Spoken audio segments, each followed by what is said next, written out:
அள்ள அள்ள குறையாதது அட்சய பாத்திரம். அது நமக்கு தெரியும், கேள்விப்பட்டிருக்கிறோம்.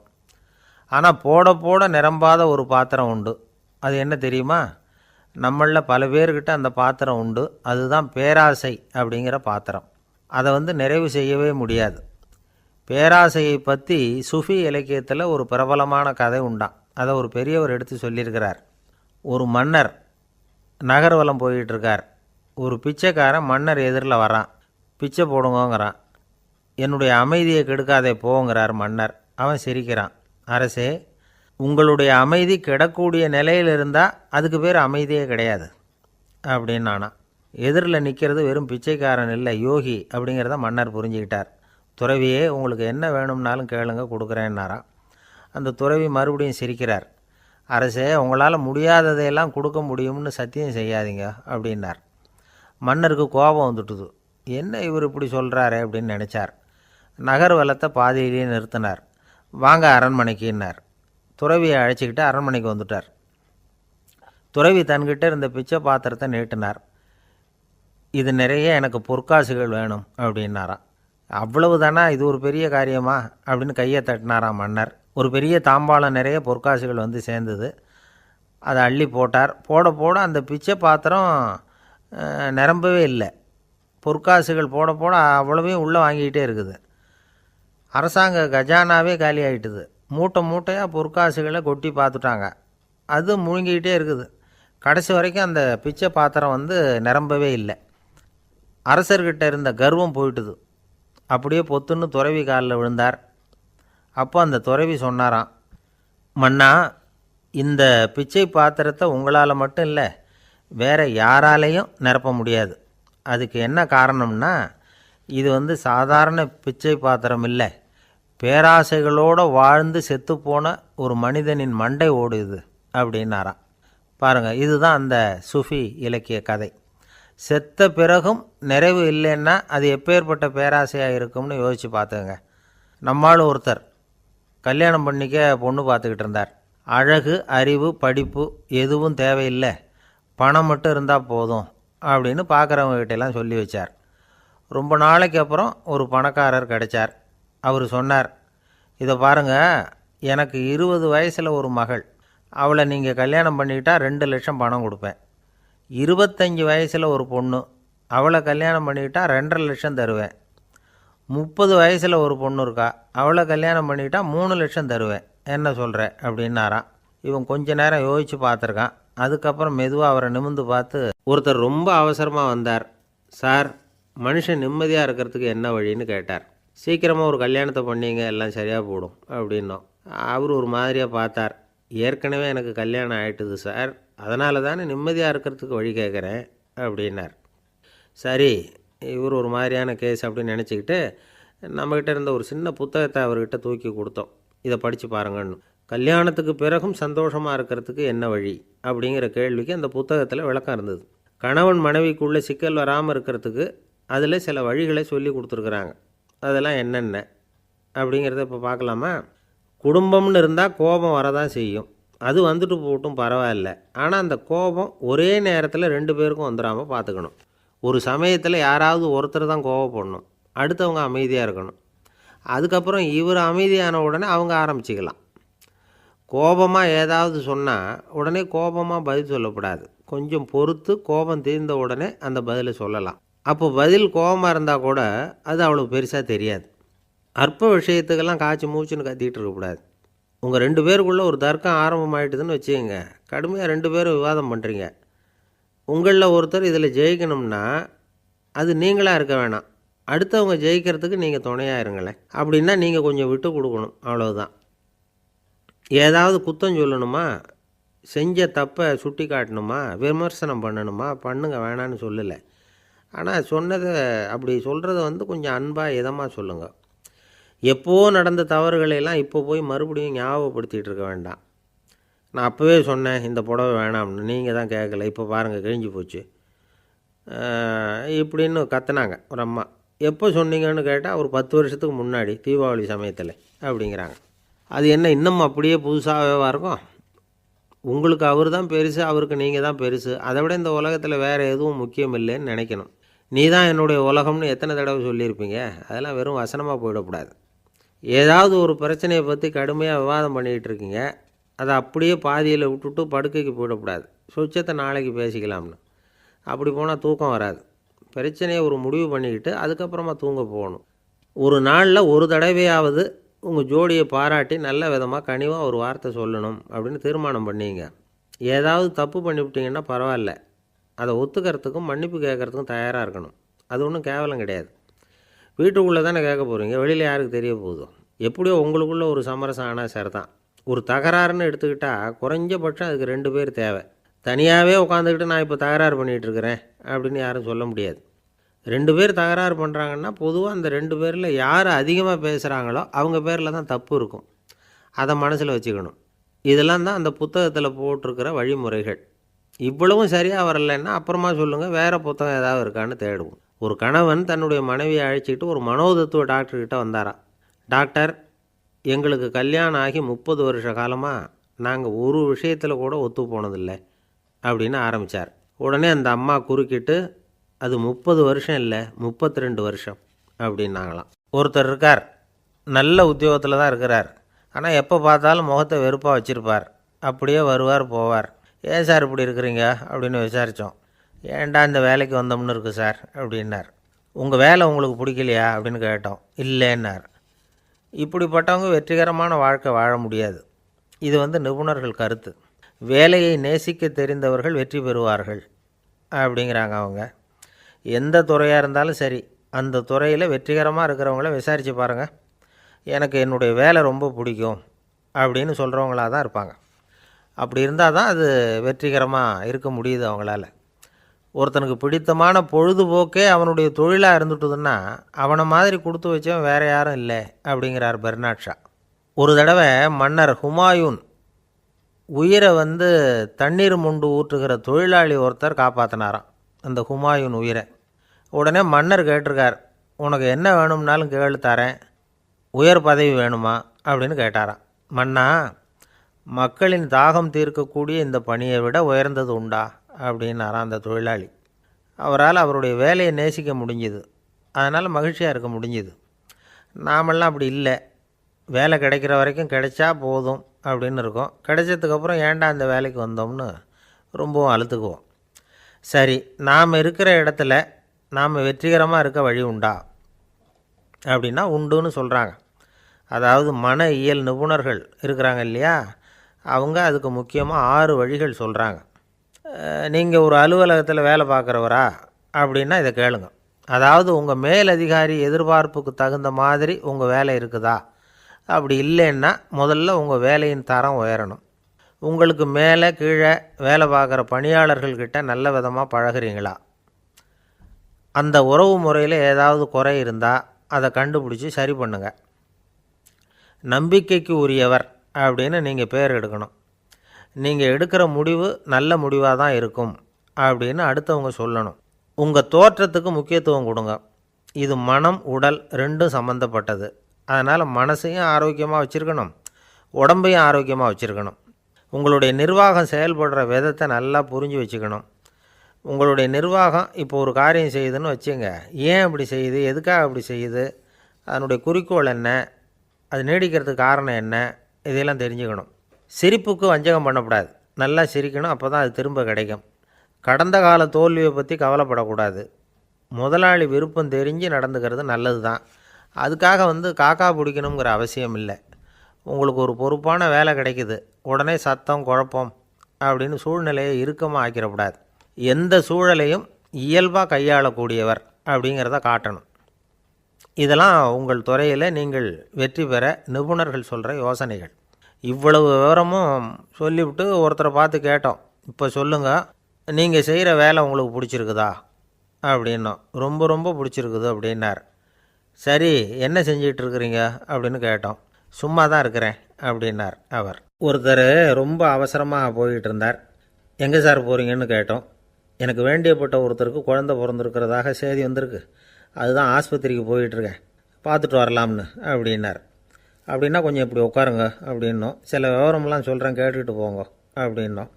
உட்காந்தார். அப்புறம் சொல்ல ஆரம்பித்தோம்.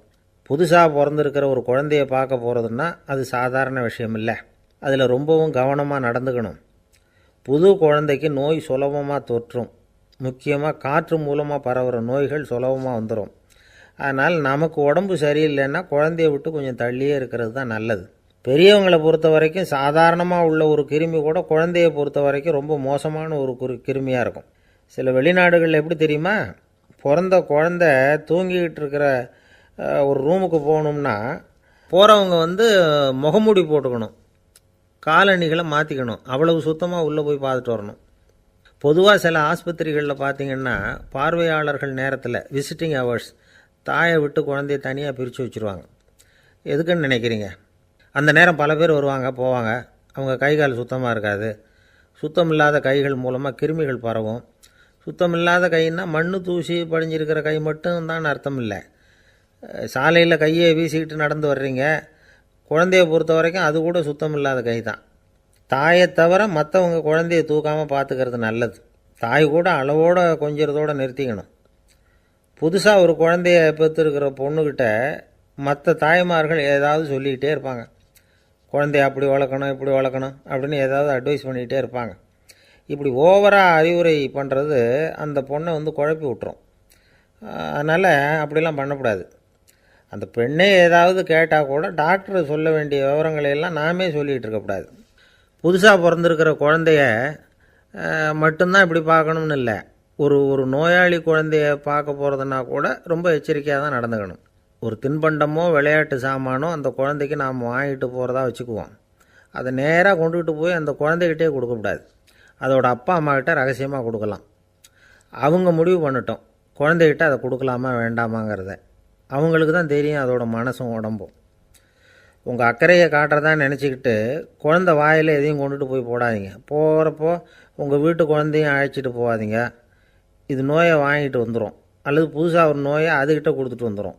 என்னதான் உங்களுக்கு பழக்கமான குழந்தையாக இருந்தால் கூட அதுக்கு விருப்பம் இல்லைன்னா பேசக்கூடாது. அங்கே போய் அவங்க பள்ளிக்கூடத்தை ஞாபகப்படுத்திகிட்டு இருக்கக்கூடாது. நோயில் இருக்கிறப்ப ஸ்கூலை பற்றி பேச அது விரும்பாது. ஆஸ்பத்திரியை விட்டு வெளியில் புறப்படுறப்போ குழந்தைகிட்ட சொல்லணும்னு அவசியம் இல்லை. அதோட அப்பா அம்மா கிட்ட சொல்லிவிட்டு புறப்பட்டா போதும். குழந்தை கோபிச்சிக்காது. சமூக சம்பிரதாயத்தை பற்றி அது கவலைப்படுறதில்ல. இப்படி எல்லா விவரமும் நம்ம எதிரில் உட்காந்துருந்தவங்ககிட்ட சொல்லி முடித்தோம். ரொம்ப நன்றி சார் அப்படின்னு சொல்லிவிட்டு அவர் புறப்பட்டார். குழந்தைங்க கொஞ்சம் வளர்கிற வரைக்கும் தான் நாம் எச்சரிக்கையாக இருக்கணும்னு இல்லை, வளர்ந்த பிறகு இன்னும் எச்சரிக்கையாக இருக்கணும். ஒரு பையன் பள்ளிக்கூடத்துலேருந்து திரும்பி வீட்டுக்கு வந்தான். முகம் பூரா நகத்தால் கீறி இருந்தது. அப்பா பார்த்து பயந்துட்டார். யாருடா உன்னை இப்படி பண்ணது அப்படின்னார். என் கூட படிக்கிற இன்னொரு பையன்னா. நாளைக்கு உன் கூட பள்ளிக்கூடத்துக்கு வர்றேன், நீ எனக்கு அவனை அடையாளம் காட்ட முடியுமான்னார். அது ரொம்ப சுலபம் நான் பையன். எப்படின்னார் அப்பா. அவன் காதில் ஒன்றை கையோடு எடுத்துகிட்டு வந்திருக்கிறேன், இதோ என் பையில் தான் வச்சுருக்கேன் அப்படிங்கிறான் அந்த பையன். அமெரிக்க ஜனாதிபதி ஆப்ரஹாம் லிங்கன் ஒரு நாள் தன்னோட கோச்சு வண்டியில் தலைநகரான வாஷிங்டனுக்கு போயிட்டுருக்கிறார். கோச்சு வண்டி ஒரு சாலையில் போயிட்டுருக்கு. அந்த சாலைக்கு ஒரு பக்கத்தில் பயங்கரமான சதுப்பு நிலம். சதுப்பு நிலம்னா அது புதைகுழி, புதை மணல்ங்கிறோம்ல, அது மாதிரி. அந்த சதுப்பு நிலத்தில் யாராவது மாட்டிக்கிட்டா அவ்வளவுதான், ஆளை கொஞ்சம் கொஞ்சமாக உள்ளே அமுக்கிவிடும். தப்பிச்சு கரையிறது கஷ்டம். அப்படிப்பட்ட நிலம் அது. ஆப்ரஹாம் லிங்கன் ஏதோ ஒரு முக்கியமான அரசாங்க வேலையாக போயிட்டு திரும்பி வந்துக்கிட்டு இருக்கிறார். அதனால் அந்த சமயத்தில் அவர் விலை உசந்த ஆடைகளை அணிஞ்சிருக்கிறார். அப்படி அவர் அந்த கோச்சு வண்டியில் வந்துக்கிட்டு இருக்கிறாரு. அந்த சமயத்தில் ஒரு காட்சி அவர் கண்ணில் பட்டுவிட்டது. என்ன தெரியுமா? ரோட்டுக்கு பக்கத்தில் இருந்த சதுப்பு நிலத்தில் ஒரு இளம் பன்றிக்குட்டி சிக்கிக்கிட்டு தவிச்சிக்கிட்டு இருக்குது. பரிதாபமாக கத்திக்கிட்டு இருக்குது. அதை பார்த்தார் லிங்கன். அவருக்கு என்ன மாதிரி ஆயிட்டுது. உடனே வண்டியை நிறுத்த சொன்னார். கீழே இறங்கினார். தன்னோட விலை உசந்த ஆடைகளை பற்றி லட்சியம் பண்ணவே இல்லை. தனக்கே ஆபத்து வரலாம்ங்கிறத பற்றியும் கவலைப்படலை. தான் ஒரு குடியரசுத் தலைவருங்கிறத பற்றியும் அவர் நினச்சி பார்க்கல. நேராக அந்த சதுப்பு நிலம் பக்கமாக போனார். அந்த சேத்துல இறங்கி பன்றிக்குட்டியை காப்பாற்றி கரைக்கு கொண்டுட்டு வந்து சேர்த்துட்டார். அதுக்கப்புறம் நிம்மதியாக கோச்சு வண்டியில் ஏறி வெள்ளை மாளிகைக்கு வந்து சேர்ந்தார். ட்ரெஸ்ஸு உடம்பு பூரா சேறு சகதி. பார்க்குறவங்களுக்கெல்லாம் ஆச்சரியமாக போச்சு. அவங்களுக்கு ஒன்றும் புரியல. இவர் நேராக ட்ரெஸ்ஸு மாற்றிக்கிறதுக்காக போனார். கோச்சு வண்டி ஓட்டிகிட்டு வந்தவங்கிட்ட போய் எல்லோரும் கேட்டாங்க என்ன ஆச்சு அப்படின்னு. அவர் வர்ற வழியில் நடந்த விவரத்தை சொன்னார். ஆபிரகாம் லிங்கனுடைய இந்த இறக்க குணத்தை எல்லாரும் பாராட்டினாங்களாம், புகழ்ந்தாங்களாம். ஆனால் இதுக்கு லிங்கன் என்ன பதில் சொன்னார் தெரியுமா? தயவு பண்ணி இந்த புகழ்ச்சியான பேச்சையெல்லாம் ஒதுக்குங்க, அதெல்லாம் வேணாம். அந்த சின்ன பிராணி சகதியில் மாட்டிக்கிட்டு துடிச்சிக்கிட்டு இருந்தது, அதை பார்த்தேன். உடனே என்னுடைய இதயத்தில் ஒரு முள் தைச்சது மாதிரி ஒரு உணர்வு. அந்த முள்ளை பிடுங்கி எறிஞ்சேன், அவ்வளவுதான். உண்மையில் அந்த பிராணிக்கு நான் உதவினேங்கிறத விட எனக்கு ஏற்பட்ட இன்னலை போக்கிட்டேன் அப்படிங்கிறது தான் உண்மை. அதுதான் பொருத்தம். அப்படி இருக்கிறப்போ இதில் புகழறதுக்கு என்ன இருக்குது அப்படின்னார் ஆபிரகாம் லிங்கன். எவ்வளவு யதார்த்தமான வார்த்தைகள் பாருங்கள். இந்த காலத்தில் நம்மளையும் பல பேர் அப்படி உண்டு. நீச்சல் தெரியாத ஒரு ஆள் தண்ணியில் இறங்கிட்டான். தண்ணி ஆழங்கிறது அப்புறமா தான் தெரிஞ்சுது. தத்தளிக்க ஆரம்பிச்சுட்டான், வாழ்னு கத்துறான். கரையில் நின்றுக்கிட்டு இருந்த ஒருத்தர் இதை பார்த்தார். உடனே அவருக்கு இதயத்தில் முள் தைச்சது மாதிரி ஒரு உணர்வு. உடனே குபீர்னு தண்ணியில் பாய்ஞ்சார். அவரை காப்பாற்றி கரைக்கு கொண்டுட்டு வந்து சேர்த்தார். இதை பார்த்துக்கிட்டு இருந்த இன்னொருத்தர் காப்பாற்றின அந்த ஆளை பாராட்டி புகழ்ந்தார். என்ன புகழாதீங்க சார் அப்படின்னார் அவர். ஏன்னு கேட்டார் இவர். நான் அந்த ஆளை ஏன் காப்பாற்றினேன் தெரியுமா? அவன் நேற்றுக்கு என்கிட்ட 300 ரூபா கடன் வாங்கியிருக்கிறான். இவன் தண்ணியில் போட்டான்னா நான் கொடுத்த கடனும் தண்ணியில் போடும். அதனால தான் விழுந்து காப்பாற்றினேன் அப்படின்னா அந்த ஆள். அவர் ஒரு பெரிய குடும்பத்தில் பிறந்தவர். இருக்கிற சொத்துக்கள் எல்லாத்தையும் வாரி வழங்கிவிட்டு காட்டுக்கு புறப்பட்டார் தவம் செய்கிறதுக்காக. இருந்தது பூராவும் கொடுத்துட்டார். இனிமேல் எதுவுமே இல்லை கொடுக்கறதுக்கு. அப்போது கடைசியாக ஒருத்தன் கையை நீட்டினான். ஐயா ஏதாவது கொடுங்கன்னா. அவர் பார்த்தார். கட்டியிருக்கிற வேட்டியை தவிர வேறு எதுவுமே இல்லை. 8 முழம் பட்டு வேட்டி, ஜரிகை கரையோடு இருக்குது. கடைசியாக அதை தான் எடுத்து கட்டிக்கிட்டு அவர் புறப்பட்டுக்கிட்டு இருக்கிறார். அவர் பார்த்தார், எதிரில் அவன் பரிதாபமாக நின்றுக்கிட்டு இருக்கிறான்.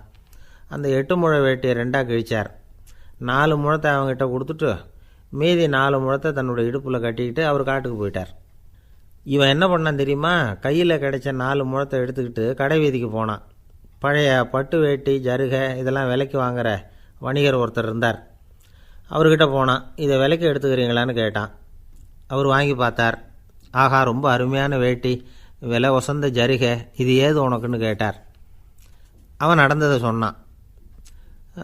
அப்படின்னா ஒன்று செய், இந்த வேட்டியோட இன்னொரு பாதியையும் மெதுவாக வாங்கிட்டு வந்துரு, உனக்கு நிறைய பணம் தரேன் அப்படின்னார் அந்த வணிகர். இவன் கொஞ்சம் யோசனை பண்ணி பார்த்தான். கொஞ்சம் இருங்க, தான் வந்துவிடுறேன் அப்படின்னு சொல்லிவிட்டு நேராக காட்டுக்கு போனான். அவர் எங்கே இருக்காருன்னு தேடி கண்டுபிடிச்சான். அவர் ஒரு இடத்துல தவக்கோலத்தில் இருக்கிறார். கட்டியிருந்த இடைவேட்டியும் அவரை அறியாமலே நழுவி கீழே விழுந்து கிடக்குது. இவனுக்கு ரொம்ப வசதியாக போச்சு. அவரை கேட்க வேண்டிய அவசியமே இல்லை. மெதுவாக சத்தம் போடாமல் அடி மேலே அடி வச்சு நெருங்கினான். அவர் கண்ணை மூடிக்கிட்டு அவர் பாட்டு நின்றுக்கிட்டு இருக்கார். இவன் மெதுவாக போய் கீழே கிடந்த அந்த துணியை எடுத்துக்கிட்டு சத்தம் போடாமல் திரும்பி நடந்தான். அப்படி கொஞ்சம் தூரம் நடந்திருப்பான். அப்படி ஓட ஆரம்பிக்கிற சமயத்தில் அவன் காலில் கீழே கிடந்த முள் ஒன்று நறுக்குன்னு தைச்சி விட்டுது. வலி தாங்க முடியாமல் அம்மான்னு கத்திவிட்டான். இந்த சத்தத்தினால கண்ணை மூடி நின்றுக்கிட்டு இருந்த அவர் தவம் கலைஞ்சிது. மெதுவாக கண்ணை திறந்து பார்க்குறார். தன் இடையில் இருந்த வேட்டி அவன் கையில் இருக்குது. இப்போ அவர் நினைக்கிறாராம், இந்த வேட்டி மேலே நான் வச்ச ஆசை அல்லவா அவனை திருடன் ஆக்கிவிட்டுது அப்படின்னு நினச்சாரான். இது எப்பேற்பட்ட மனநிலைங்கிறத கொஞ்சம் யோசிச்சு பாருங்கள். தான் ஒரு பொருள் மேலே வைத்த பற்று இன்னொரு மனிதன் திருடனாக ஆகிறதுக்கு காரணமாக ஆயிட்டுதே அப்படின்னு நினைக்கிறார். அப்படி நினச்ச அவர் யார் தெரியுமா? அவர் தான் மகாவீரர். இழந்துட்டேங்கிறியே, நீ என்னத்தை கொண்டு வந்த இங்கே இழக்கிறதுக்கு? நீ என்னத்தை உண்டாக்குன இது அழிஞ்சுட்டுதுன்னு சொல்கிறதுக்கு? இது அவருடைய சிந்தனை. இன்றைக்கி நம்ம சிந்தனையெல்லாம் வேறு மாதிரி இருக்குது. ஒருத்தன் நடுத்தெருவில் உட்காந்து அழுதுகிட்டு இருந்தான். அந்த வழியாக வந்தவர் கேட்டார், ஏன்ப்பா அழற அப்படின்னு கேட்டார். 5 ரூபா சார், இந்த இடத்துல விழுந்துட்டுது, ரொம்ப நேரமாக தேடுறேன், கிடைக்காது போல இருக்கு அப்படின்னா. எப்போ தொலைஞ்சுது அப்படின்னு கேட்டார். அது எனக்கு தெரியாது சார், பணத்தை தொலைச்சவன் தேடி பார்த்துட்டு போயிட்டான், நான் அவனுக்கு பின்னாடி தேட வந்தவன் அப்படின்னு சொல்லிவிட்டு மறுபடியும் தேட ஆரம்பிச்சானா. அன்பாக இருக்கணும்னு அநேக பெரியவங்க சொல்லியிருக்கிறாங்க. நாமளும் அதை கேட்டுவிட்டு அன்பு காட்டுறதுக்கு தயாராக தான் இருக்கிறோம். அதை வாங்கிறதுக்கு தான் ஆளை காணும். இருந்தாலும் அன்பில் எத்தனையோ வகை உண்டு. அதை சரியாக புரிஞ்சுக்கிட்டு அதுக்கப்புறம் அன்பு காட்ட ஆரம்பிக்கணும். வகையை புரிஞ்சிக்காமல் அன்பு காட்டினா வம்புல மாட்டிக்க வேண்டியது தான். அன்புன்னா சாதாரணமாக நினச்சி விடாதீங்க. அதில் எவ்வளவு விதம் தெரியுமா? இரக்கம், கருணை, காருண்யம், பந்துத்துவம், பட்சம், பாசம், நேசம், விசுவாசம், அபிமானம், காதல், பக்தி, இப்படி பல விதமாக அதை பற்றி சொல்லி வச்சுருக்கிறாங்க பெரியவங்க. இந்த வார்த்தைகள்லாம் நாம் கேள்விப்பட்டது தான். இருந்தாலும் அதுகளுக்குள்ளே என்ன வித்தியாசம்னு கேட்டால் சரியாக சொல்ல தெரியாது. அதனால் இந்த வார்த்தைகளுக்கெல்லாம் பெரியவங்க என்ன விளக்கம் சொல்கிறாங்கன்னு இப்போ பார்க்கலாம். எளியவர்கள் மேலே செலுத்துகிற அன்பு இருக்கு பாருங்கள், அதுக்கு இரக்கம்னு பேர். அறிவு பலம், சரீர பலம், இது ரெண்டும் இல்லாதவங்க மேலே, அதாவது வலிமையற்றவர்கள் மேலே செலுத்துகிற அன்பு இருக்கு பாருங்கள், அதுதான் கருணை. எறும்புலேருந்து யானை வரைக்கும் சகல ஜீவராசிகள் மேலேயும் காட்டுற அன்புக்கு காருண்யம்னு பேர், ஜீவகாருண்யம். சிபி சக்கரவர்த்தி காட்டின அன்பு இந்த ரகம். உறவினர்கள், சொந்தக்காரங்க, அவங்க வசதியாக இருந்தாலும் வறுமையில் இருந்தாலும் வித்தியாசம் இல்லாமல் காட்டுற அன்பு இருக்கு பாருங்க, அதுக்கு பேர் பந்துத்துவம். ஒரு எஜமானன் வேலையாள்கிட்ட காட்டுற அன்பு இருக்கு பாருங்க, அதுக்கு பேர் தான் பட்சம். அவனும் தன்னை மாதிரி மனுஷன்தாங்கிற நினப்பு வேணும். ஒரு தாய் தன்னுடைய குழந்தை மேலே, ஒரு குழந்தை தன்னுடைய தாய் மேலே செலுத்துகிற அன்புக்கு பாசம்னு பேர். ஈருடல் ஓர் உயிர்னு நினைக்கிறது இது. ராமரும் கௌசலையும் இதுக்கு உதாரணம். தம்மை ஒத்த நண்பர்கள் கிட்ட செலுத்துகிற அன்புக்கு நேசம்னு பேர். வயசு, செல்வம், அந்தஸ்து, இந்த வித்தியாசமெல்லாம் பார்க்காம அவங்க சுக துக்கத்தில் சமபங்கு எடுத்துக்கிறது இது. கிருஷ்ணன் குசேலர்கிட்ட காட்டினது இந்த ரகம். வேலை செய்கிறவன் முதலாளிகிட்ட காட்டுற அன்புக்கு விசுவாசம்னு பேர். தேசத்து மேலேயும் தாய்மொழி பேர்லையும் செலுத்துகிற அன்புக்கு அபிமானம்னு பேர். தேசாபிமானம்னு சொல்கிறோமே, இதுதான். ஒரு கணவன் மனைவி பேரில் காட்டுற அன்புக்கு காதல்னு பேர். கடவுள் பேரில் செலுத்துகிற அன்புக்கு பக்தின்னு பேர். இப்படி அன்புல பல ரகம் இருக்கிறப்போ அதில் உள்ள வித்தியாசம் தெரியாமல் இடம் மாற்றி அன்பு காட்டினா இடைஞ்சல் தான். சரி, இந்த அன்பை பற்றி விஞ்ஞானம் என்ன சொல்லுது தெரியுமா? இதயத்தை பாதுகாக்கிறதுக்கு முக்கியமாக தேவைப்படுற ஒன்று இந்த அன்பு தான்னு சொல்லுது. நெதர்லாந்து விஞ்ஞானிகள் இதை ஆராய்ச்சி பண்ணியே கண்டுபிடிச்சிருக்கிறாங்க. கொஞ்சம் முயல் குட்டிகளை 2 பிரிவாக பிரித்தாங்க. 2 குரூப்புக்கும் கொழுப்பு அதிகமாக உள்ள ஆகாரத்தையே கொடுத்துக்கிட்டு வந்தாங்க. ஆனால் ஒரு குரூப்புக்கு வெறுமன ஆகாரத்தை கொடுத்ததோடு சரி, இன்னொரு குரூப்பு முயல்களுக்கு ஆகாரம் கொடுத்ததோடு நிறுத்திக்கல. அதுக்கு முன்னாடி கூண்டுகளை திறந்து விட்டு முயல்களை கொஞ்ச நேரம் எடுத்து கொஞ்சி விட்டு அதுக்கப்புறமா ஆகாரம் கொடுத்தாராம் ஆராய்ச்சியாளர். இந்த குரூப்புக்கு இதய பாதிப்பு 60% குறைச்சலாக இருந்துதான். சில நோயாளிகளுக்கு ஹார்ட் அட்டாக் வந்தாலும் அதை தாங்கிக்கிட்டு குணமாகிற சக்தி அதிகமாக இருக்குது. இது எப்படின்னு ஆராய்ச்சி பண்ணி பார்த்துருக்குறாங்க. அவங்கெல்லாம் மனைவி தன் பேரில் ரொம்ப அன்பாக இருக்கிறதாக நினைக்கிறவங்களாம் இருக்கிறாங்களாம். இதய நோயாளிகள் பல பேரை சந்தித்து இதய நோய் ஏற்பட என்ன காரணம்னு கேட்டிருக்கிறாங்க. அவங்க சொன்ன காரணம்லாம் சாப்பாடு சம்பந்தமாக இல்லையா, மனைவி அன்பா இல்லை, இப்படிப்பட்ட காரணத்தை தான் சொல்கிறாங்களாம். அதனால் இதயத்தை பாதுகாக்கணும்னு நினைக்கிறவங்க அடுத்தவங்க அன்பாக இருக்கிறது மாதிரி பார்த்துக்குங்க, அதுதான் முக்கியம். ஒருத்தர் முகம் பூரா பிளாஸ்டரி போட்டுக்கிட்டு வந்தார். ரொம்ப கோபமாக, என்னங்க ஆச்சுன்னு விசாரித்தேன். எல்லாம் உங்களால் தான் சார்னார். விவரமாக சொல்லுங்களேன். என்ன, உங்கள் தகவலை கேட்டுட்டு ஒரு பூனைக்குட்டியை கையில் எடுத்தேன், அன்பாக அதை தடவி கொடுக்கறதுக்காக.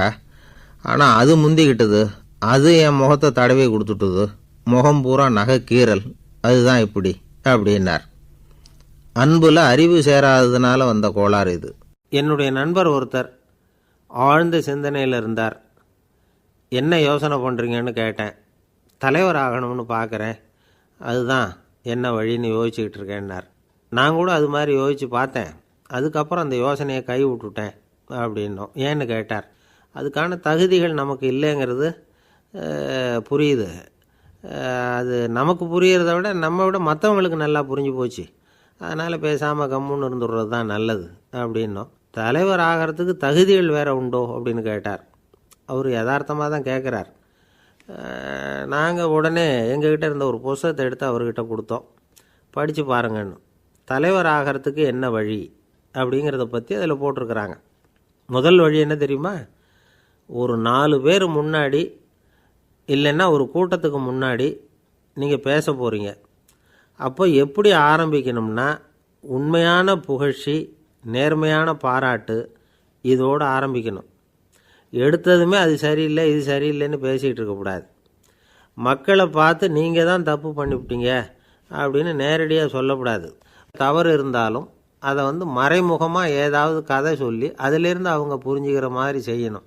அடுத்தவங்க பண்ண தப்பு என்னன்னு அலசறதுக்கு முன்னாடி நீங்கள் பண்ணின தப்பு என்னங்கிறத பற்றியே பேசுங்க.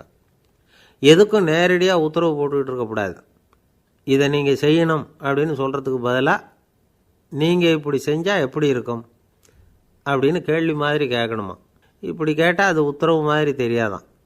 அடுத்தவங்க மரியாதையை காப்பாற்றுறது மாதிரி பேசணுமா. உங்கள் பேச்சு இன்னொருத்தரை அவமானப்படுத்துறது மாதிரி இருக்கக்கூடாதான். ஏண்டா இவங்கிட்ட போய் மாட்டிக்கிட்டோம்னு யாரும் நினச்சிடக்கூடாது. ஒவ்வொரு சின்ன வளர்ச்சியையும் பாராட்டணும். வெற்றி சாதாரணமாக இருந்தாலும் பாராட்டாமல் இருந்துடக்கூடாது. பாராட்டும் பொழுது தாராளமாக இருக்கணும். குறை சொல்லும் பொழுது கவனமாக இருக்கணும். வாய்க்கு வந்தபடி பேசிவிட்டா அதுக்கப்புறம் வகையாக மாட்டிக்கிட்டு முழிக்க வேண்டியிருக்கும். நீங்கள் பேசுகிறது இன்னொருத்தருக்கு ஒரு கௌரவத்தையும் மரியாதையும் உண்டு பண்ணுறது மாதிரி இருக்கணும். நீங்கள் பேசுகிறது அடுத்தவங்களுக்கு இருக்கிற கொஞ்ச நெஞ்ச மரியாதையும் எடுத்து விடுறது மாதிரி இருக்கக்கூடாது. உங்கள் பேச்சை கேட்டால் கேட்குறவங்களுக்கு ஒரு ஊக்கம் வரணும், உற்சாகம் வரணும். தவறு எதுவாக இருந்தாலும் அதை சுலபமாக திருத்திக்கலாம், சரி பண்ணிக்கலாங்கிறது மாதிரி இருக்கணும் உங்கள் பேச்சு. அடுத்தவங்களை சந்தோஷப்படுத்துங்க. உங்கள் யோசனையை கேட்டு நடந்துக்கிறதுனால அந்த சந்தோஷம் அவங்களுக்கு கிடைக்கணும். இந்த தகுதியெல்லாம் உங்ககிட்ட இருந்தால் நீங்கள் ஒரு சிறந்த தலைவராகலாம் அப்படின்னு அந்த புஸ்தகத்தில் போட்டிருக்குது. இந்த காலத்தில் தலைவர் ஆகிறதுக்கு வேறு சில தகுதிகள்லாம் கூட தேவைப்படுது. ஒரு புள்ள தன்னுடைய அப்பா கிட்ட, அப்பா உன்ன மாதிரியே நானும் அரசியலில் சேரணும், தலைவர் ஆகணும்னு ஆசைப்படுறேன், இன்னையிலேருந்து எனக்கு அரசியல் பாடம் கற்றுக் கொடு அப்படின்னு கேட்டிருக்கான். அவரும் சரின்னு சொல்லிவிட்டு ஒரு பெரிய ஏணியை எடுத்துகிட்டு வந்தாராம். ஒரு செவுத்தில் சாத்தினார். இந்த ஏணியில் ஏறி உயர போய் அங்கே பரன் மேலே இருக்கிற ஒரு புத்தகத்தை எடுத்துகிட்டு வாடான் இருக்கார். மகனை பார்த்து, அப்பா ஏணி ரொம்ப உயரமாக இருக்குது, நீ ஜாக்கிரதையாக இதை பிடிச்சிக்கோ, நான் ஏறி போகிறேன் அப்படின்னு நான் பையன். பயப்படாத, நான் பார்த்துக்கிறேன்னார் அப்பா. பையன் ஏணியில் ஏறினா உச்சிக்கு போனதும் அப்பா கையை எடுத்துட்டார். ஏணி அப்படியே சரிஞ்சுட்டுது. பையன் பொத்துன்னு கீழே விழுந்துட்டான். இடுப்பை பிடிச்சிக்கிட்டே எழுந்திரிச்சான். என்னப்பா இது, இப்படி என்னை ஏற விட்டுட்டு கையை விட்டுட்டியே, இப்படி கை விடலாமா அப்படின்னு கத்தியிருக்கான். அப்பா நிதானமாக சொன்னாராம், அவசரப்படாதேப்பா, அரசியலில் இதுதான் முதல் பாடம், பெத்த அப்பனாக இருந்தாலும் அவனை நம்பாதே அப்படின்னு உபதேசம் பண்ண ஆரம்பித்தாரான். ஒரு தெருவில் சில சிறுவர்கள் விளையாடிக்கிட்டு இருந்தாங்க. ஏதோ ஒரு உயரமான கல்லை நடுத்தெருவில் வச்சு அதை சுற்றி சுற்றி ஓடி வந்துக்கிட்டு இருக்கிறாங்க.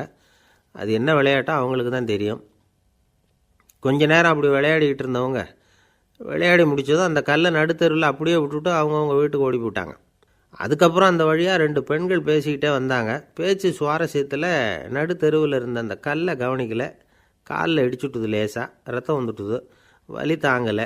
காலில் இடிச்சுக்கிட்ட பொண்ணு திட்ட ஆரம்பிச்சுட்டுது.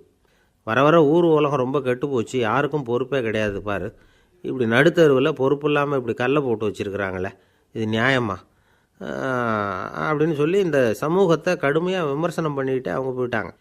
கொஞ்ச நேரம் கழித்து ஒரு வாலிபன் அந்த வழியாக வந்தான். அந்த கல்லை பார்த்தான், நின்னான், ஒரு நிமிஷம் யோசனை பண்ணான், என்ன பண்ணலாம்னு பார்த்தான். தன்னுடைய வீரத்தையும் பலத்தையும் காட்டணும்னு நினச்சான். பின்னாடி போனான். அப்புறம் வேகமாக ஓடி ஒரு சின்ன ஹை ஜம்ப், அப்படியே துள்ளி குதித்தான். துள்ளி குதித்து தாண்டி அந்த பக்கமாக போய் விழுந்தான். அப்படியே விசில் அடிச்சுக்கிட்டு அவன் பாட்டுக்கு நடந்து போகிறான். அடுத்தபடியாக ஒரு காதல் ஜோடி அந்த வழியாக வந்தது. நடுத்தெருவில் கல் கண்ணில் பட்டது. அவங்க 2 பேரும் ரொம்ப நெருக்கமாக சேர்ந்து வந்துக்கிட்டு இருக்கிறாங்க. நடுவில் கல் இருக்கிறதுனால கொஞ்ச நேரம் 2 பேரும் விலகி மறுபடியும் இந்த பக்கம் சேர்ந்து போகணும். கொஞ்ச நேரம் நாம் பிரிய வேண்டி இருக்குதே அப்படின்னு வருத்தத்தோடு முணுமுணுத்துக்கிட்டே இந்த பக்கம் வந்தாங்க. அதுக்கப்புறம் வழக்கம் போல் சேர்ந்து அவங்க பாட்டுக்கு எதிர்காலத்தை பற்றி கற்பனை பண்ணிக்கிட்டே போயிட்டாங்க. கடைசியாக அந்த வழியாக பார்வை இல்லாத ஒருத்தர் வந்துக்கிட்டு இருக்கார். அவர் கையில் வழக்கமாக வச்சிருக்கிற அந்த ஊன்றுகோல், கையில் இருக்கிற அந்த ஊன்றுகோலால் தனக்கு முன்னாடி அப்படியும் இப்படியும் அப்படியே தட்டிக்கிட்டு பார்த்துக்கிட்டே அவர் மெதுவாக நடந்து வந்துக்கிட்டு இருக்கிறார். வழியில் இருக்கிற அந்த கல் தட்டுப்பட்டுது. உடனே நடுத்தெருவில் ஒரு கல் இருக்குங்கிறத அவர் புரிஞ்சுக்கிட்டார்.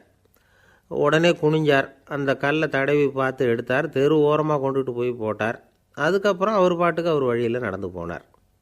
இப்போது இதில் பல பேர் வந்தாங்க போனாங்க. இவங்களில் பார்வை உள்ளவங்க யார், பார்வை இல்லாதவங்க யார்? இப்படி ஒரு கேள்வி கேட்டால் என்ன பதில் சொல்ல முடியும்? கொஞ்சம் யோசித்து பார்த்தா இன்றைக்கி பல பேர் இப்படி தான் இருந்துக்கிட்டு இருக்கிறோம். ஒரு ஆள் பார்க்குறதுக்கு பெரிய மனுஷன் மாதிரி இருக்கார். ஒரு தெரு வழியாக நடந்து வந்துக்கிட்டு இருந்தார். இருட்டு நேரம். வழியில் ஒரு பெரிய கல் கிடந்தது, கருங்கல். பார்த்தார். கொஞ்ச நேரம் யோசித்தார். போய் தூக்கி பார்த்தா ரொம்ப கனமாக இருந்தது. இன்னொரு ஆள் சேர்ந்தாதான் தூக்க முடியும். இவர் உடனே ரோட்டோரமாக போய் ஒரு மரத்தடியில் உட்காந்துக்கிட்டார். 2 பக்கமும் பார்த்துக்கிட்டே இருக்கார், யாராவது வர்றாங்களான்னு. கொஞ்ச நேரத்தில் ஒருத்தர் வந்தார். இவருக்கு தெரிஞ்சவர். என்னங்க இந்த நேரத்தில் இங்கே உட்காந்துருக்குறீங்கன்னு கேட்டார் அவர். அதோ அந்த கருங்கல் அப்படின்னு சுட்டி காட்டினார். ஓ, அதை தூக்கி ஓரமாக போடணுமா? வாங்க 2 பேரும் தூக்கலான்னார் வந்தவர். நான் அதுக்காக உட்காந்துருக்கலேன்னார் இவர். பின்ன வேறு எதுக்காகன்னார் அவர்.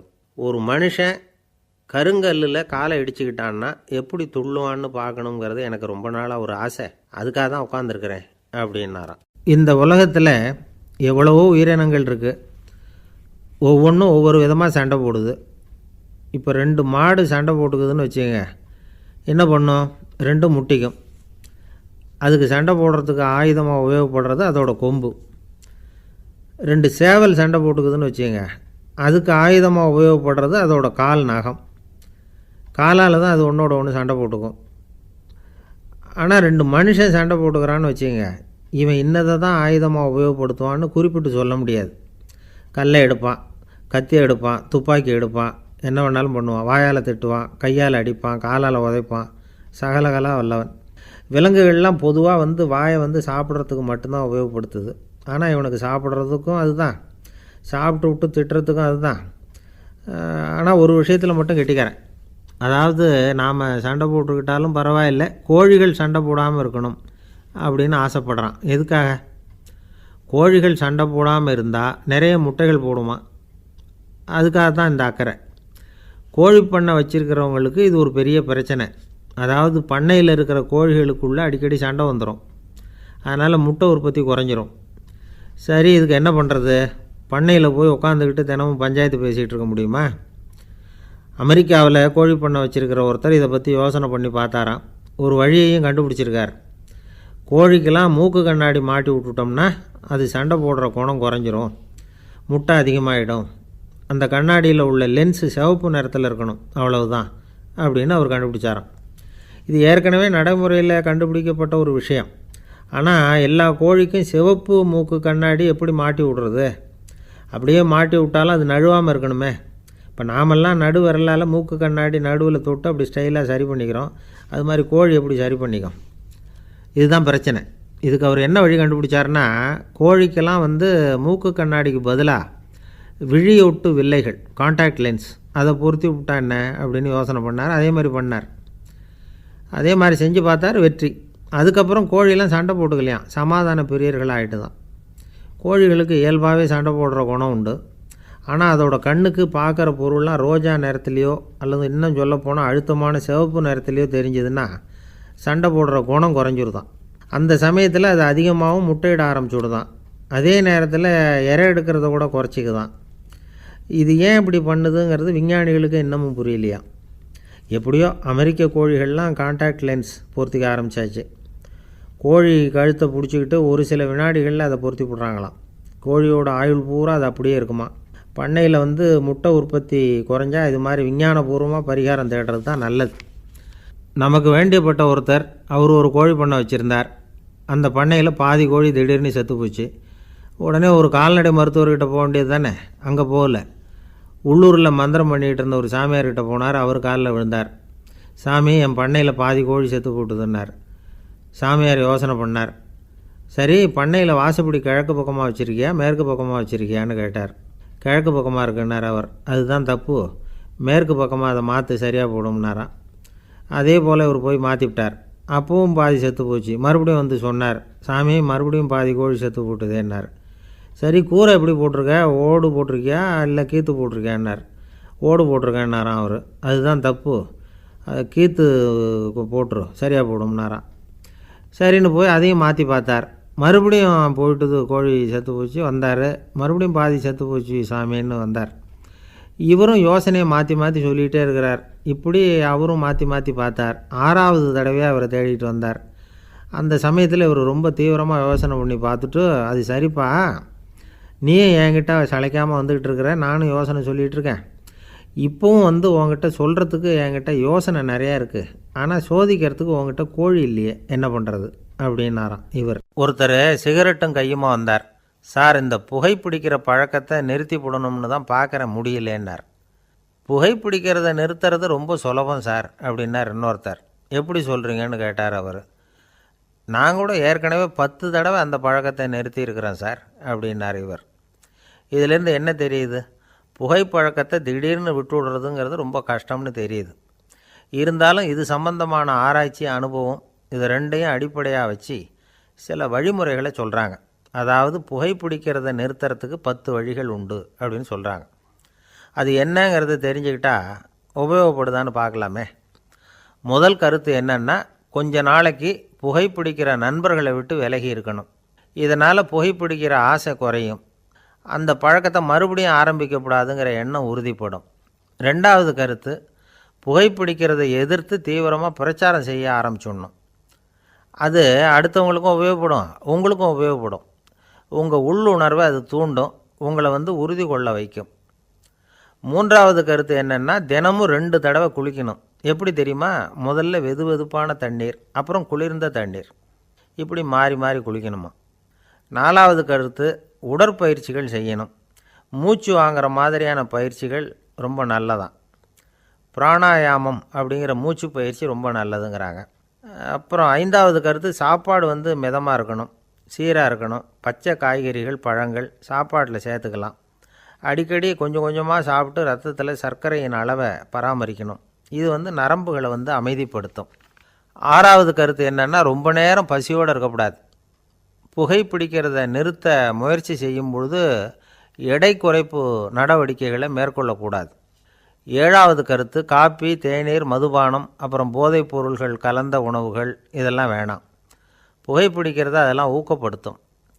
கடுகு, மிளகு, அப்புறம் காரமான பொருள்களை தவிர்க்கணும். உப்பு அளவை குறைக்கணும். தினமும் 10 குவளை தண்ணீராவது குடிக்கணும். வெறும் தண்ணி புகைப்பிடிக்கிற ஆவலை தணிக்குதான். எட்டாவது கருத்து, கையில் சிகரெட்டு, புகையில ஏதாவது இருந்தால் உடனே தூக்கி எறிஞ்சிருங்க. அது கையில் இருக்கிற வரைக்கும் புகைப்பிடிக்கிற ஆசை வந்துக்கிட்டே இருக்கும். ஒன்பதாவது கருத்து என்னென்னா, இறை நம்பிக்கை உள்ளவங்க புகைப்பிடிக்கிற எண்ணம் வர்றப்போவெல்லாம் பிரார்த்தனை செய்ய ஆரம்பிச்சுடலாம். 10வது கருத்து, உங்களுக்கு ரொம்பவும் வேண்டியவங்க யாரோ அவங்கக்கிட்ட எல்லாம் நீங்கள் புகைப்பிடிக்கிறத நிறுத்தி விட்டதாக சொல்லிவிடுங்க. இந்த 10 வழிகளையும் கடைபிடிக்க ஆரம்பிச்சுட்டா புகைப்பிடிக்கும் பழக்கத்தை நிறுத்தி விடலாம் அப்படின்னு சொல்கிறாங்க அனுபவப்பட்டவங்க. முயற்சி பண்ணி பார்க்கலாம். ஒரு முக்கியமான இடத்துல நின்றுக்கிட்டு இருந்தார் ஒருத்தர். அங்கே இன்னொருத்தர், ஏன் சார் இந்த இடத்துல சிகரெட் பிடிக்கலாமா அப்படின்னு அனுமதி கேட்டார். இந்த இடத்துல சிகரெட் பிடிக்கக்கூடாதுங்க அப்படின்னாரு இவர். நீங்கள் இப்படி சொல்கிறீங்க, ஆனால் இந்த இடத்துல கீழே நிறைய சிகரெட் துண்டுகள் கிடக்குதே, அவங்கெல்லாம் யார்? அவங்கெல்லாம் உங்கள் மாதிரி என்கிட்ட அனுமதி கேட்காதவங்க அப்படின்னாராம் இவர். ஒரு ஊரில் ஒரு ஞானி இருக்கிறார். ரொம்ப பெரிய ஞானி, ரொம்ப வயசாகிட்டுது. கடைசி காலத்தில் அவர்கிட்ட சில பேர் வந்தாங்க. உங்கள் குரு யார் அப்படின்னு கேட்டாங்க. அவர் நிமிர்ந்து பார்த்தார். எனக்கு ஆயிரக்கணக்கான குருமார்கள் உண்டு, அவங்க பேரெல்லாம் சொல்லணும்னா இந்த காலம் பத்தாது. ஆனால் முக்கியமான ஒரு 3 பேரை பற்றி மட்டும் உங்களுக்கு சொல்கிறேன் அப்படின்னாராம். அப்புறம் சொன்னார், அந்த 3 பேரில் ஒருத்தன் ஒரு திருடன். ஒரு சமயம் ஒரு பாலைவனம் வழியாக நான் போய்கிட்டு இருந்தேன். அப்போது வழி தவறி போய் ஒரு கிராமத்துக்கு போயிட்டேன். அது இருட்டு நேரம், நடுராத்திரி, ஊரே உறங்கி போச்சு. அந்த நேரத்தில் ஒரு ஆள் மட்டும் ஒரு வீட்டு சுவத்தில் ஏதோ பண்ணி உள்ளே நுழையிறதுக்கு முயற்சி பண்ணிகிட்ருக்கிறான். அவங்கிட்ட போய், நான் இன்றைக்கி இங்கே எங்கே தங்க முடியும் அப்படின்னு கேட்டேன். அதுக்கு அவன், இந்த ராத்திரி வேளையில் அது ரொம்ப சிரமம், ஒரு திருடனோட உங்களால் தங்க முடியும்னா நீங்கள் என்னோட தங்கலாம் அப்படின்னா. நான் அவங்க கூட 1 மாதம் தங்கியிருந்தேன். ஒவ்வொரு நாள் ராத்திரியும், இப்போ நான் என்னுடைய வேலைக்கு போகிறேன், நீங்கள் ஓய்வு எடுத்துக்கோங்க அப்படின்னு சொல்லிவிட்டு போவான். அவன் திரும்பி வந்த உடனே உனக்கு ஏதாவது கிடச்சிதான்னு நான் கேட்பேன். அதுக்கு அவன், இன்றைக்கி ராத்திரி ஒன்றும் இல்லை, நாளைக்கு மறுபடியும் முயற்சி பண்ணுவேன் அப்படின்பா. எப்பவும் அவன் நம்பிக்கை இழந்ததே கிடையாது, எப்பவும் சந்தோஷமாகவே இருப்பான். நானும் ரொம்ப காலமாக தியானம் பண்ணிக்கிட்டே இருந்தேன், ஒன்றுமே நடக்கலை. ஆனால் நான் என்ன பண்ணேன் தெரியுமா? மனசு வருத்தப்படும், நம்பிக்கை இழந்துருவேன். அப்போல்லாம் அந்த திருடனுடைய விடாமுயற்சி தான் ஞாபகத்துக்கு வரும். அதனால் அந்த திருடன் எனக்கு ஒரு குரு. என்னுடைய 2வது குரு யாருன்னா, அது ஒரு நாய். இது எப்படின்னா, ஒரு சமயம் எனக்கு ரொம்ப தாகமாக இருந்தது. ஒரு நதியை நோக்கி போய்கிட்டு இருந்தேன்.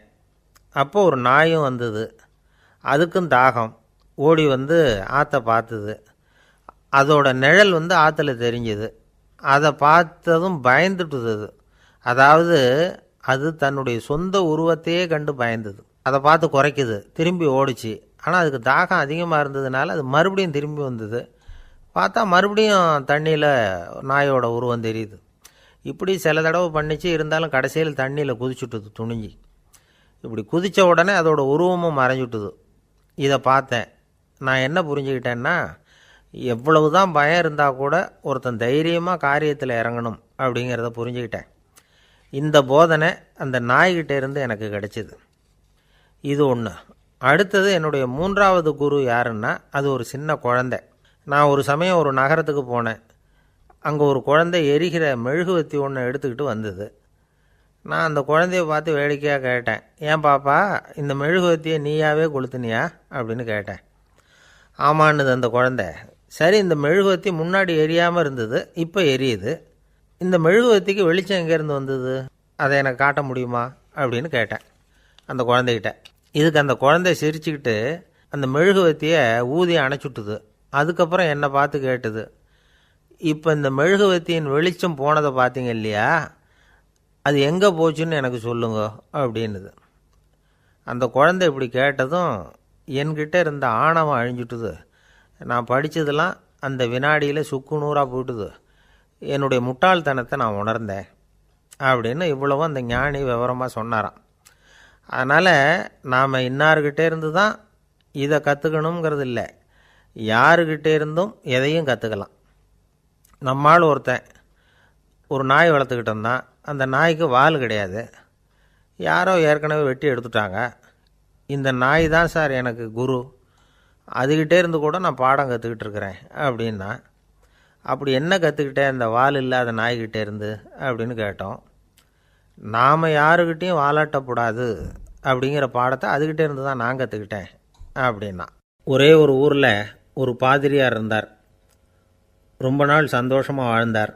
ஒரு நாள் அவர் மடத்து சமையல் அறையில் பாத்திரங்களை கழுவி துலக்கி சுத்தப்படுத்திக்கிட்டு இருந்தார். அந்த சமயத்தில் ஒரு தேவதூதன் அவர் முன்னாடி வந்து நின்னான். இவர் நிமிர்ந்து பார்த்தார். ஆண்டவர் என்னை உங்ககிட்ட அனுப்பியிருக்கிறார், பரலோகத்தில் வாசம் செய்யறதுக்கு உங்களுக்கு நேரம் வந்துட்டுது அப்படின்னு அந்த ஆள். ஆண்டவருக்கு என்னோட ஞாபகம் வந்ததுக்கு நன்றி.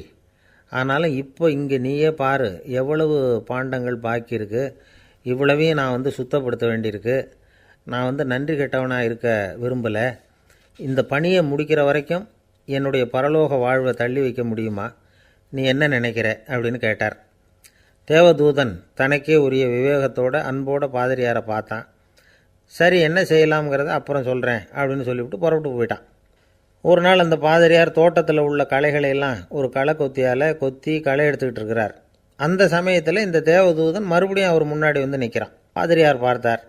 இதை பாரு, இந்த தோட்டம் பூராவும் எவ்வளவு களை மண்டி கிடக்கு, பரலோகம் கொஞ்ச காலம் எனக்காக பொறுத்திருக்கலாம்னு நீ நினைக்கிறியா அப்படின்னு கேட்டார். தேவதூதன் சிரிச்சுக்கிட்டே மறுபடியும் மறைஞ்சிட்டான். மறுபடியும் அவர் களை எடுக்கிறது, தானிய களஞ்சியத்துக்கு வர்ணம் பூசுறது, இப்படிப்பட்ட வேலைகளில் ஈடுபட்டிருக்கார். இன்னொரு நாள் ஒரு மருத்துவமனையில் நோயாளிகளை கவனிச்சிக்கிட்டு ரொம்ப தீவிரமாக இருக்கிறார் அந்த பாதிரியார். ஒரு நோயாளியோட தாகத்துக்கு தண்ணீர் கொடுத்துட்டு நிமிர்ந்து பார்க்குறப்போ தேவதூதன் மறுபடியும் அவர் முன்னாடி நிற்கிறான். இந்த தடவை பாதிரியார் தன்னலமற்றவராக பேரன்பை காட்டக்கூடிய வகையில் தன்னுடைய 2 கைகளையும் உயர்த்தியபடி தேவதூதனின் கவனத்தை பிணியால் வாடக்கூடிய நோயாளிகளின் பக்கம் திருப்பினாராம். தேவதூதன் ஒன்றும் சொல்லலை, மறைஞ்சிட்டான். அன்னைக்கு சாயந்தரம் பாதிரியார் மடத்தில் உள்ள தன்னுடைய அறைக்கு போய் இளைப்பாறினார். யோசித்து பார்த்தார். தேவதூதனையும் தேவதூதனின் விருப்பத்தையும் பல நாள் தள்ளி போட்டு வந்ததையும் அவர் ரொம்ப நினச்சி பார்த்தார். திடீர்னு தான் முதுமை அடைகிறதையும் சோர்வு அடைகிறதையும் உணர்ந்தார். ஆண்டவரை நினச்சார். ஆண்டவரே, உம்முடைய தூதனை மறுபடியும் என்கிட்ட அனுப்புனா நான் சந்திக்கிறதுக்கு ஆவலாக இருக்கேன் அப்படின்னு சொல்கிறப்பவே தேவதூதன் பக்கத்தில் நின்னான். பாதிரியார் நிமிர்ந்து பார்த்தார். நீ இப்போவே என்னை அழைச்சிக்கிட்டு போக விரும்பினா நான் பரலோகத்துக்கு வர்றதுக்கு தயாராக இருக்கேன்னார். தேவதூதன் அந்த பாதிரியாரை அன்போடவும் விவேகத்தோடவும் பார்த்து, நீங்கள் என் கூட பரலோகத்துக்கு வர்ற தயாராக இருக்கிறதா சொல்கிறீங்க, ஆனால் நீங்கள் இது வரைக்கும் வேறு எங்கே இருந்ததா நினைக்கிறீங்க அப்படின்னு நானும். அப்படின்னா இது வரைக்கும் இருந்த இடம்தான் பரலோகம் அப்படிங்கிறத உணர்த்தியிருக்கிறான். பரலோகம்னா என்னென்னு புரிஞ்சுக்கிறதுக்கு இந்த சம்பவம் நமக்கு உதவியாக இருக்குது. தொண்டு செய்கிறத விட பெரிய செயல் வேறு எதுவும் இருக்க முடியாது. அது நம்ம மனசுக்கு கொடுக்குற சுகத்தை வேறு எதுவும் கொடுக்க முடியாது. நாம் தொண்டு செய்கிற இடம் தான் அந்த புண்ணிய இடம். ஆனால் இந்த காலத்துல எல்லாம் நாம் தொண்டு செய்யணும்னு நினச்சி ஏதாவது ஆரம்பித்தா கூட அதை ஒரு மாதிரியாக சுற்றி நின்று வேடிக்கை பார்க்க ஆரம்பிச்சிடுறாங்க. ஒரு பெரியவர் அப்படி தான் ஒரு தொண்டு செஞ்சுக்கிட்டு இருந்தார். ஒரு கோவில் கட்டிக்கிட்டு இருந்தாங்க. அதில் ஒரு இடத்துல ஒரு பலகையை வச்சு ஆணி அடிக்கிற வேலையை செஞ்சுக்கிட்டு இருந்தார் அந்த பெரியவர். ஒரு சின்ன பையன் அதை ரொம்ப ஊக்கமாக அக்கறையாக கவனிச்சிக்கிட்டு இருந்தான். பெரியவர் இதை கவனித்தார். என்னப்பா பார்க்குற, உனக்கும் இது மாதிரி தொண்டு செய்யணும்னு ஆசையாக இருக்கா அப்படின்னு கேட்டார். அதுக்கு அந்த பையன் சொல்கிறான், அப்படி இல்லைங்க, நீங்கள் ஆணி அடிக்கிறப்போ கையில் சுத்தியால் அடிச்சுக்கிட்டா எப்படி துடிப்பீங்க, எப்படி கத்துவீங்கன்னு தெரிஞ்சுக்கிறதுக்காக அதை பார்க்கணும்னு ஆசை, அதுக்காக தான் காத்துக்கிட்டு இருக்கேன் அப்படின்னு நானும். ஒரு அம்மா, அவங்களுக்கு 35 வயசு இருக்கும். குடும்பத்தில் எந்த கஷ்டமும் இல்லை. இருந்தாலும் காரணம் இல்லாமல் பிள்ளைங்க பேரில் கோவப்படுறது, எரிஞ்சு விழுறது அவங்க வழக்கம். பிள்ளைங்க அழும். உடனே அவங்க மனசும் சங்கடப்படும். இன்னொரு அம்மா, நல்ல வேலையில் இருக்கிறவங்க, வாரத்துக்கு ஒரு தடவையாவது தலைவலி வந்துடும். இவங்களுக்கெல்லாம் உடம்புல எந்த கோளாறும் இல்லை, மனசு மட்டும் சரியாக இருக்காது. தூக்க மாத்திரை கையில் வச்சுருப்பாங்க. 30-35 வயசுடைய பெண்களுக்கு சர்வசாதாரணமாக காணப்படுகிற மனக்கோளாறு இது. இதுக்கு பேர் மனவாட்டம், டிப்ரெஷன், மனமடிவு அப்படின்னு சொல்லலாம். இந்த நோய்க்கு அறிகுறி என்ன தெரியுமா? மனசில் வருத்தமான உணர்வு இருக்கும். அடிக்கடி அழலாம் போல தோணும். முன்னால் எல்லாம் எந்தெந்த செயலில் ஆர்வம் இருந்ததோ அதெல்லாம் குறைஞ்சிரும், அல்லது சுத்தமாகவே ஆர்வம் இல்லாமல் போயிடும். சில பெண்கள் இளம் வயசில் பக்கத்தில் இருக்கிறவங்க கிட்ட கலகலப்பாக பேசுவாங்க, வீட்டை அலங்கரிக்கிறதுல ஆர்வம் இருக்கும். இப்போ அதிலெல்லாம் ஆர்வம் இல்லாமல் போயிடும். எந்த வேலை செஞ்சாலும் சீக்கிரம் களைப்பு அடைஞ்சுடுறது மாதிரி ஆகிடும். நமக்கு யாருமே உதவியாக இல்லை, நம்ம எல்லாரும் கை விட்டுட்டாங்க போல் இருக்குதே அப்படிங்கிற உணர்வுலாம் உண்டாகும். தன்னைத்தானே குறை சொல்லிக்குவாங்க. நாம் தப்பு பண்ணிவிட்டோம் போல் இருக்குதே அப்படின்னு தோணும். குற்றம் பண்ணிட்டதா நினச்சி கஷ்டப்படுவாங்க. பசி இருக்காது, தூக்கத்தில் தொந்தரவு இருக்கும். அடிக்கடி செத்து போடலாங்கிற உணர்வு வரும். தற்கொலை பண்ணிக்கலாங்கிற எண்ணம் உண்டாகும். சில பேர் தற்கொலை முயற்சியில் கூட ஈடுபடுவாங்க. சில பேருக்கு பலவிதமான உடல் வலிகள் இருக்கும், பலவீனம் இருக்கும், சீக்கிரமாக களைப்படைஞ்சு போடுவாங்க. இதெல்லாம் மனவாட்ட நோய்க்கான தன்மைகள். இந்த மனவாட்டம், அதாவது டிப்ரெஷனை 2 வகையாக பிரிக்கலாமா. ஒன்று தானாக உண்டாக்கிக்கிறது, இன்னொன்று எதிர் விளைவை உண்டு பண்ணுகிற அல்லது நரம்பு சம்பந்தப்பட்ட டிப்ரெஷன். தானாக உண்டாக்கிக்கிற மனவாட்ட நோய் இருக்குது பாருங்கள், அதுக்கு ஏதாவது சூழ்நிலை காரணமாக இருக்கலாம், அல்லது இல்லாமலும் போகலாம். மூளையில் டொப்பாமைன் அல்லது செரட்டோனின் இதோட அளவு குறையும் பொழுது இந்த டிப்ரெஷன் உண்டாகுது. இதுக்கு ஓரளவு பிறவி காரணங்கள் கூட இருக்கலாம். குடும்பத்தில் வேறு சிலருக்கும் வரலாம். பாதிக்கப்பட்ட பெண்ணை பார்க்குறதுக்கு பலவீனமாக தெரியும், கடுமையான குற்ற உணர்வு இருக்கும், தனியாக இருக்கிறதுக்கு ஆசைப்படுவாங்க, நடு ராத்திரியில் எழுந்திரிச்சு உட்காந்து கஷ்டப்பட்டுக்கிட்டு இருப்பாங்க, கொடூரமான முறையில் தற்கொலை பண்ணிக்க முயற்சி பண்ணுவாங்க, தீ வச்சுக்கிறது, அமிலத்தை குடிக்கிறது, தூக்கில் தொங்குறது. இப்படி தானாக வரவழைச்சிக்கிற மனவாட்ட நோய் மறையக்கூடிய நோய். ஒரு தடவை வந்தால் 3லேருந்து 6 மாதம் வரைக்கும் நீடிக்கும். இடைப்பட்ட காலங்களில் நோயாளி இயல்பாக இருப்பார். எதிர் விளைவை உண்டு பண்ணுகிற அல்லது நரம்பு சம்பந்தப்பட்ட மனவாட்ட நோய் எப்படின்னா, கணவன் மனைவி, மாமியார் மருமகள், இப்படிப்பட்ட உறவு முறை பிரச்சனைகள், தோல்விகள், எரிச்சல்கள், ஆஃபீஸு பிரச்சனை, இப்படிப்பட்ட சூழ்நிலையால் உண்டாகிறது. எல்லாத்துக்கும் மருந்து இருக்குது, மார்க்கம் இருக்குது, கவலைப்பட வேண்டியதில்லை, தைரியமாக இருக்கணும். உளவியல் மருத்துவம் இதுக்கு ரொம்ப உபயோகமாக இருக்கும். சில பெண்களை பாருங்கள், அவங்க எதுக்கும் அலட்டிக்கிறது இல்லை. ஒரு அம்மா அப்படி தான் தன்னுடைய கணவனை அழைச்சிக்கிட்டு ஒரு மனநோய் மருத்துவர்கிட்ட வந்தாங்க. டாக்டர், எங்கள் வீட்டுக்காரர் திடீர்னு ஒரு மாதிரி ஆயிட்டார், வித்தியாசமாக நடந்துக்கிறார். எப்படின்னா, இவர் தன்னையே ஒரு ஒட்டடை பூச்சியாக நினச்சிக்கிட்டு இருக்கிறார்.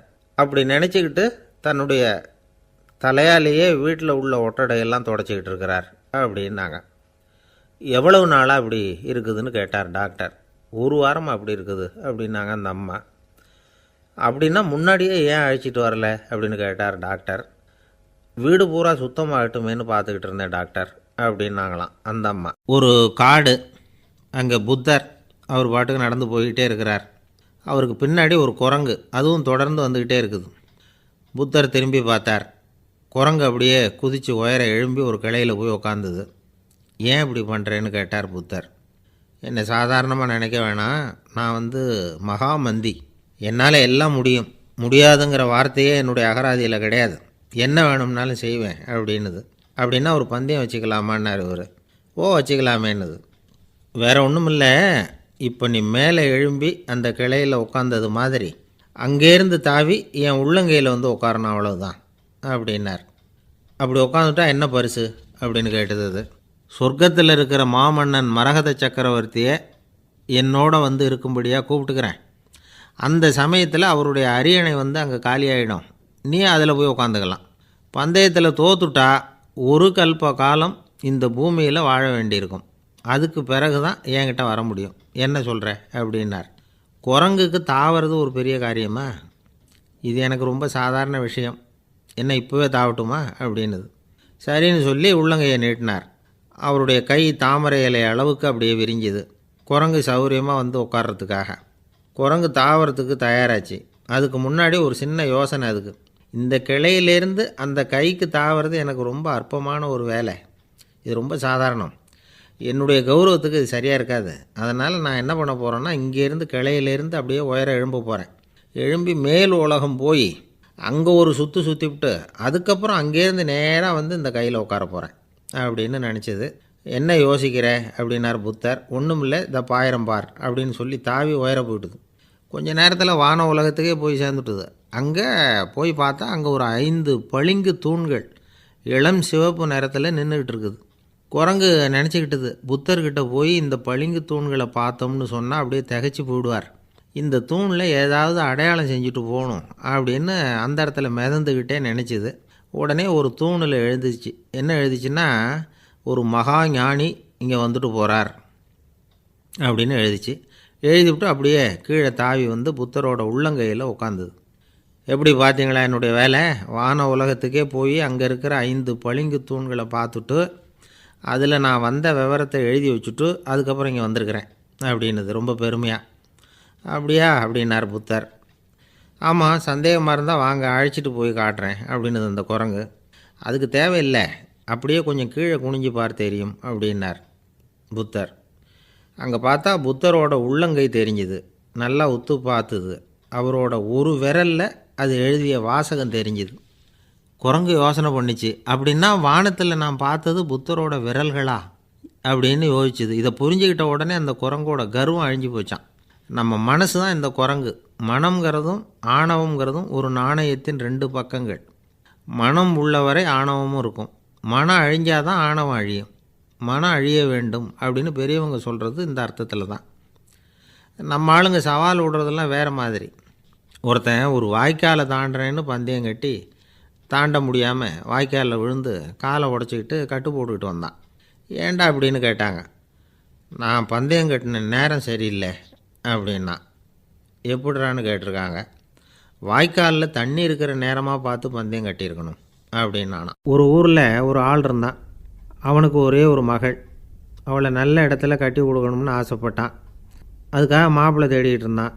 அவன் கொஞ்சம் வசதியான ஆள், அதனால் நிறைய பேர் வந்தாங்க. இருந்தாலும் ஒரு நல்ல குணமுள்ள மாப்பிள்ளையாக இருக்கணும் அவன் எதிர்பார்த்தான். அப்படி இருக்கணும்னு தொடர்ந்து முயற்சி பண்ணான். கடைசியாக ஒரு 3 பேர் கிடைச்சாங்க. அந்த 3 பேரில் யாரை தேர்ந்தெடுக்கிறது, இதுதான் அவனுக்கு வந்த குழப்பம். இந்த நிலைமையில் ஒரு பெரியவரை தேடி போனான். அவர்கிட்ட தன்னுடைய பிரச்சனையை சொன்னான். அவர் கொஞ்சம் யோசனை பண்ணார். அதுக்கப்புறம் 3 பேரையும் கூப்பிட்டார். இதை பாருங்கப்பா, உங்கள் 3 பேருக்கும் 3 மாத கால அவகாசம் தர்றேன். நீங்கள் இப்போ போகலாம், 3 மாதம் கழித்து திரும்பி வரலாம். அப்படி வரும்பொழுது இந்த 3 மாத காலத்தில் நீங்கள் செஞ்ச நல்ல காரியம் ஏதாவது ஒன்று சொல்லணும். அதை வச்சு உங்களில் ஒருத்தரை நாங்கள் தேர்ந்தெடுத்துக்கிறோம் அப்படின்னு சொன்னாராம். 3 பேரும் சரின்னு சொல்லிவிட்டு திரும்பி போயிட்டாங்க. 3 மாதம் ஆச்சு. அதுக்கப்புறம் ஒரு நாள் திரும்பி வந்தாங்க. அவர் அவங்கள கூப்பிட்டு உட்கார வச்சார். அப்புறம் கேட்டார், இப்போ சொல்லுங்கள், இந்த 3 மாத காலத்தில் நீங்கள் செஞ்சுருக்கிற ஏதாவது ஒரு நல்ல காரியத்தை சொல்லுங்க அப்படின்னார்.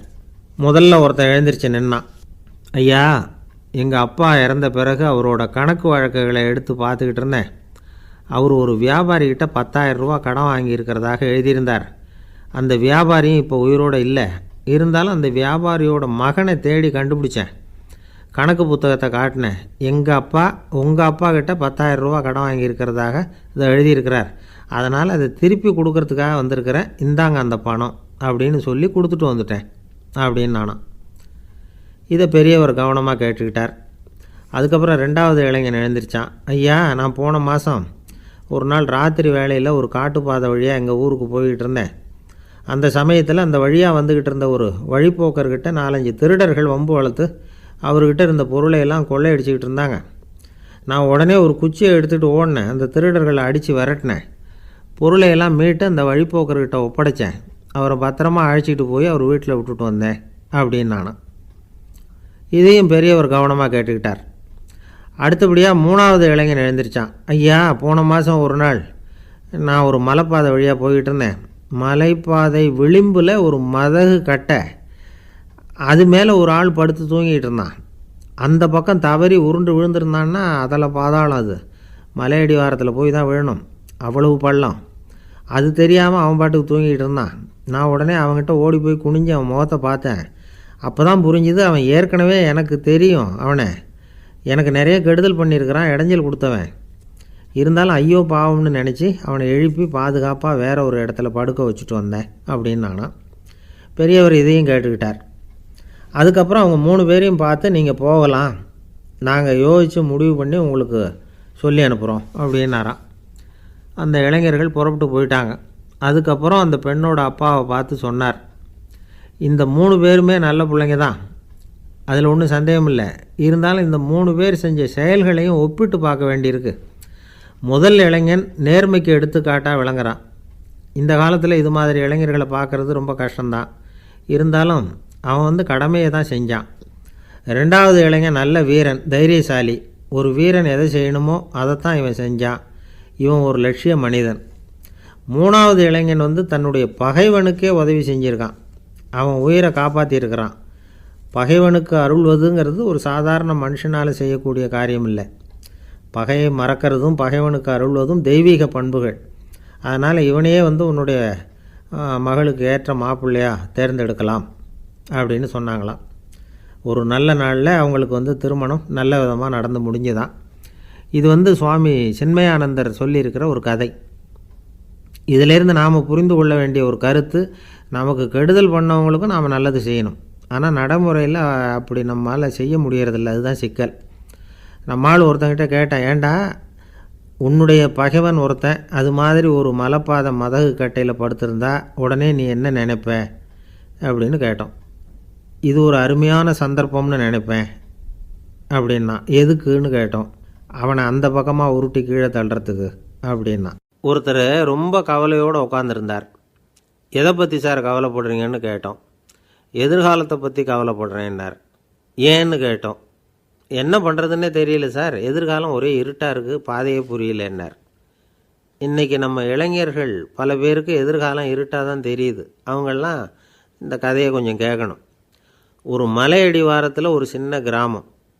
அந்த மலை ரொம்ப உயரமானது. அடர்த்தியாக செடி கொடிகள் மரங்கள் அதில் மண்டி கிடக்குது. பகல் வேளையில் இருட்டாக தான் இருக்கும், அவ்வளோ அடர்த்தி. அந்த மலை உச்சியில் ஒரு கோவில். நாள் ராத்திரியே புறப்பட்டால் தான் காலையில் அந்த கோயிலுக்கு போய் சேர முடியும். கிராமத்து இளைஞன் ஒருத்தன் அந்த மலை உச்சிக்கு போக வேண்டியிருந்தது.